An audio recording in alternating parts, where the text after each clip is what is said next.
If you could say one word that would describe Steve, what would that be? Brilliant. Passionate. Stirring. Talented. Eclectic. Vivacious. Excellence personified.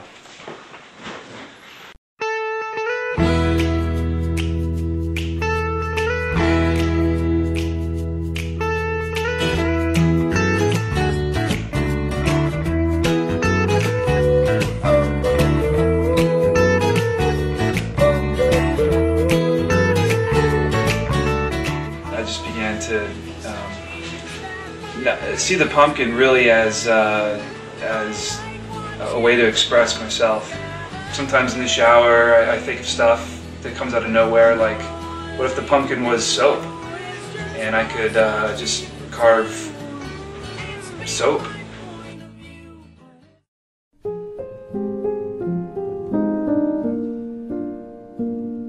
It all started back in a tiny town in suburban Maryland when a young Steve was found abandoned in a pumpkin patch. Quiet and unassuming like a young Clark Kent, he was taken in and eventually adopted by Jim and Martha Johnson, who raised him as their own. But it became clear that his interest in pumpkins was much more than simple fascination. Steve and I were friends. He lived down the street from me where he grew up. You know, we used to play baseball in the park, we played baseball. He always wanted to play with his pumpkins. But we would also have sleepovers, and you know, instead of a sleeping bag, he had this like pumpkin bag thing. I don't know. We all thought it was kind of weird.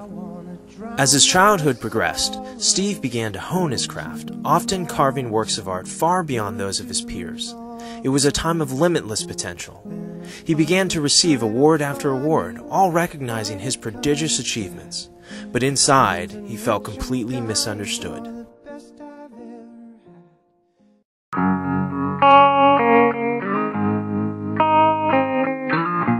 But life wasn't always so rosy for Steve. As a troubled teenager, he often took his aggressions out on pumpkins, carving away like a madman. His pieces were often disturbed, angry, almost demented. It was clear that Steve was bent on a path towards destruction, but in the end, it turned out that his dark days would eventually lead him to his true calling, pumpkin carver extraordinaire.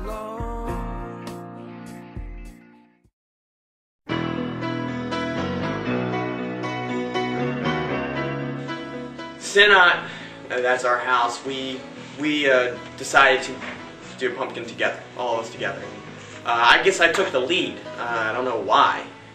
Because I really I didn't represent us well, and it just became apparent that Steve was really the one who was going to be the brains of our house. That he was the one who had the talent and the skills and the imagination to really produce the best pumpkin.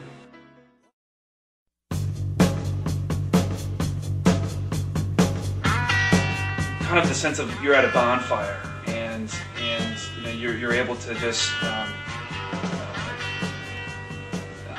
let some stuff go. Let the day-to-day hassles of your work, or you know, the stresses of your life. Let that just kind of burn away. For Steve, it was a don't talk to many people, go in the corner of the garage, work your tail off kind of thing, and so.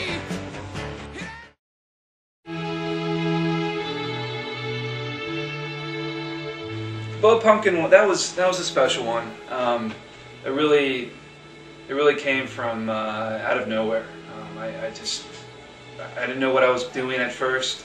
I was just kind of cutting away, and then it just began to take shape itself. Really, I mean, the pumpkin really spoke to me in the sense that it said, "I want to be a boat." But I mean, in the end, it didn't float.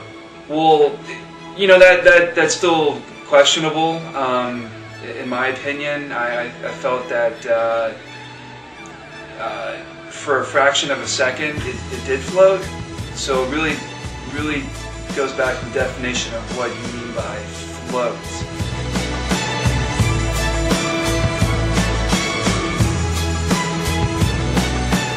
Beer pumpkin.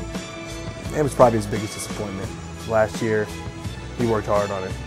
He didn't tell any of us about the idea for weeks. Worked hard in his room. He was pretty bitter about it. Crushed.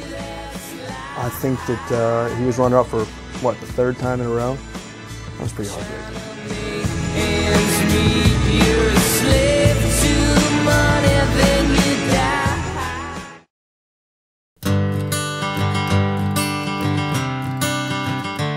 Who knows what the future holds for such a pumpkin carving prodigy?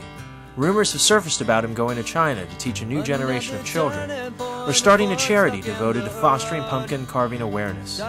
Whatever he does, we know this: Steve will always be an inspiration to us all. Don't make the best of this test and don't ask why. I hope you had the time of your life.